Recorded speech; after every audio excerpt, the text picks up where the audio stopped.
Hi, this is Jason Holland with International Living.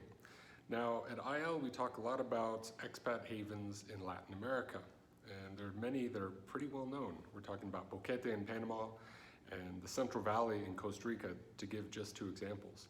But there are plenty of places in Latin America that you've probably never heard of that offer tremendous benefits, like a lower cost of living, high quality, low cost healthcare, good value real estate, and much, much more.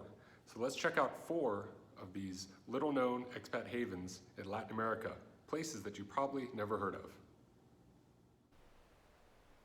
Manizales in Colombia's Coffee Triangle area is a very attractive place. It's a modern city full of universities, so there's this vibrant energy from the student population. It's also a center of industry, arts, and culture. It's set on a hilltop, and it's full of greenery, and that's part of the temperate climate that we experience here as well. Again, never too hot, never too cold.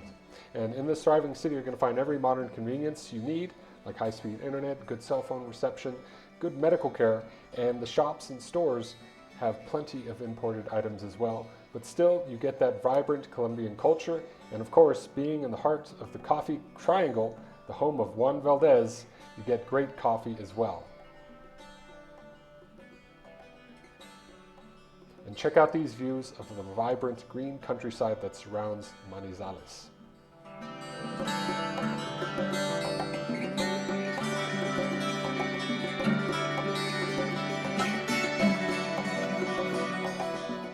You may have heard of San Miguel de Allende in Mexico, but its nearby neighbor, Querétaro, is also worth a closer look. Like San Miguel, there's a UNESCO World Heritage Colonial Centro full of historic architecture. But Querétaro is also one of the fastest growing and most industrious cities in all of Mexico.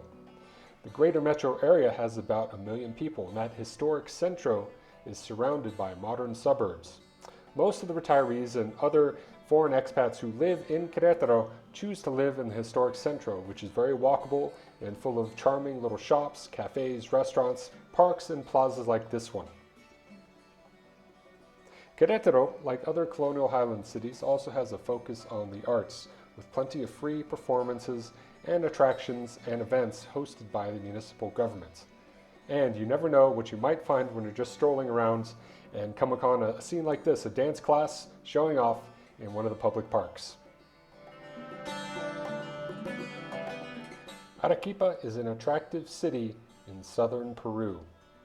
It has a dry, arid climate and receives about 300 days of sunshine per year. It's quite amazing. But it has a temperate climate, never too hot, never too cold. It has a UNESCO World Heritage Colonial Centro and is also surrounded by several mountain ranges and volcanoes. Peru has a tremendously low cost of living, and that's certainly true in Arequipa. The Colonial Centro is a pleasant place to just stroll around or enjoy a meal in an outdoor cafe. There are plenty of well-kept parks and plazas. There seem to be street cleaners and other landscapers out and about just about every day. You can enjoy indoor markets full of fruits and veggies, and of course the Plaza de Armas, which is the centerpiece of the Colonial Centro, is active day or night.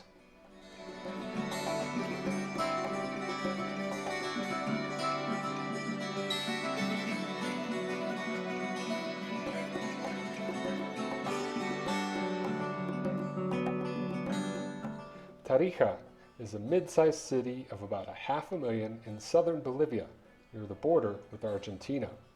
Now, wine grapes need a certain type of climate to thrive, and you find that in this part of the country. It's a temperate climate that's never too hot, never too cold, with daily highs in the 70s and lows in the 50s, with some cold nights here and there.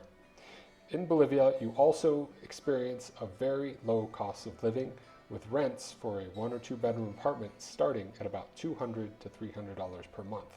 Of course, going to the markets or enjoying a meal or a coffee at an outdoor restaurant is very cheap too. It's a great place to live.